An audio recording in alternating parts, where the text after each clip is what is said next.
नमस्कार प्यारे मित्रों, आशा है आप सभी प्रसन्नचित होंगे, खूब ध्यान भजन कीर्तन कर रहे होंगे। पिछले कुछ दिनों में कई सारे प्रश्न इकट्ठे हुए जो आपके अंतर्मन में आते रहे, उन सबको समेट करके और सार रूप में उनका जवाब देने का मैं प्रयास करूंगा। जैसे एक जो मूलभूत प्रश्न आज यूथ के द्वारा जो पूछा जा रहा है, वह ये पूछा जा रहा है कि हम जानबूझकर ही अपना पतन कर रहे हैं, न चाहते हुए भी कुमार्ग पर जा रहे हैं। कुछ विचारों के प्रभाव और आकर्षण इतने प्रबल हैं कि अच्छा बनने का प्रयास करते हुए भी हम नहीं बन पा रहे। हम जानते हैं कि हमको महान विचारकों को अपने अंदर महान विचार और स्वयं का जीवन व्यवस्थित करना चाहिए, खूब मेहनत करनी चाहिए, एक अनुशासित जीवन जीना चाहिए, परंतु ये बातें ही बातें रह जाती हैं। जीवन में इनका इम्प्लीमेंटेशन नहीं हो पाता।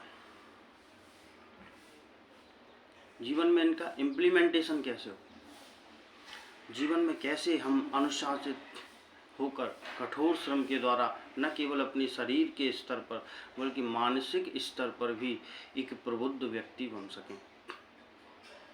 ऐसा कैसे हो, क्योंकि इतने बुरे विचार इंटरनेट के माध्यम से प्रचार और प्रसारित हो गए हैं कि न चाहते हुए भी हम कुमार्गगामी हो जाते हैं। यूथ तो ये प्रश्न कर रही है जो सार रूप में मैंने आपसे कहा। दूसरा प्रश्न ये आ रहा है, जो लोग ध्यान कर रहे हैं, जो लोग साधना में लगे हुए हैं, वो कहते हैं कि साधना करते हैं तब तक तो ठीक है, फिर साधना के बाद वैसा का वैसा ही हो जाता है। लगता है कि कोई प्रभाव नहीं हुआ साधना का। कुछ साधकों का ये कहना है कि साधना करने के बाद तो और ज़्यादा हम अपने ही अंतर्द्वंद में फंस गए।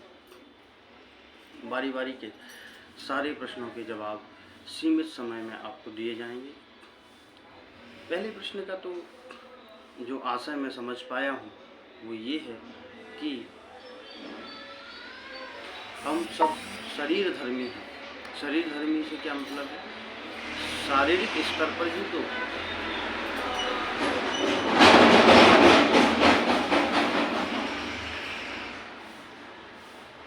शारीरिक स्तर पर, जैसे मैं कह रहा था, गाड़ी की आवाज़ के माध्यम से व्यवधान हुआ। हम सभी लोग शरीर के स्तर पर शरीर से बने हुए हैं, तो निश्चित रूप से जो जड़त्व है शरीर का वो हमें खींचेगा, और शरीर हमारा पाश्विक है। तो पाश्विक शरीर की पाश्विक इच्छाएं ज़्यादा बलवती होंगी देव गुणों की तुलना में। निश्चित रूप से ये हमें मान ही लेना चाहिए, ये हमें जान ही लेना चाहिए, ये हमें समझ ही लेना चाहिए। कोई अगर स्वयं को ऊपर उठाना चाहता है तो उसे अथक श्रम करना पड़ेगा। ऐसा कभी नहीं होगा कि इन इच्छाओं से आप मुक्त हो जाओ, कोई कभी नहीं हुआ। देखो, बहादुर और कायर में क्या अंतर होता है? कह रहा था कि बहादुर और कायर में क्या अंतर होता है। बहादुर और कायर दोनों को डर लगता है। बहादुर वो होता है जो डरते हुए भी कार्य को करने का निश्चय कर लेता है। कायर वो होता है जो डर को सिर पर रख के भाग जाता है।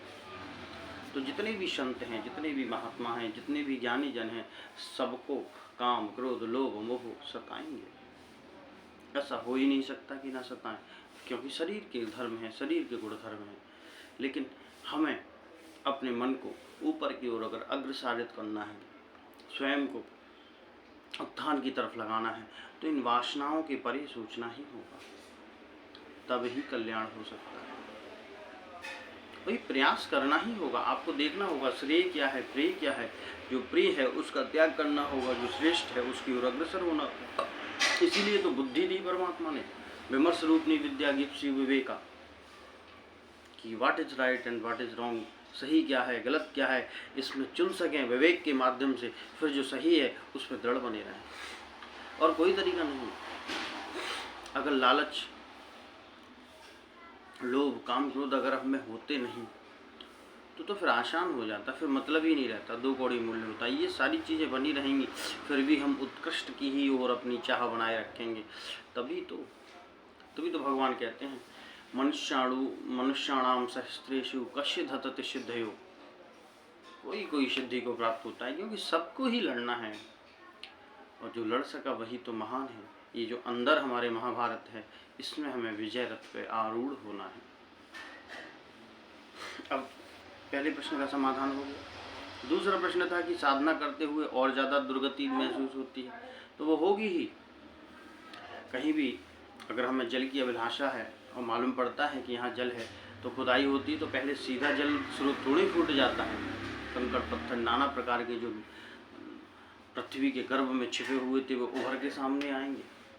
तत्पश्चात जलधारा बाद में जाके प्रस्फुटित होगी। उसी प्रकार से जैसे जैसे साधक साधना करेगा, निश्चित रूप से पहले से ज़्यादा स्थिति में दुर्गति होगी, लेकिन होने दीजिए, उस पर ध्यान मत दीजिए।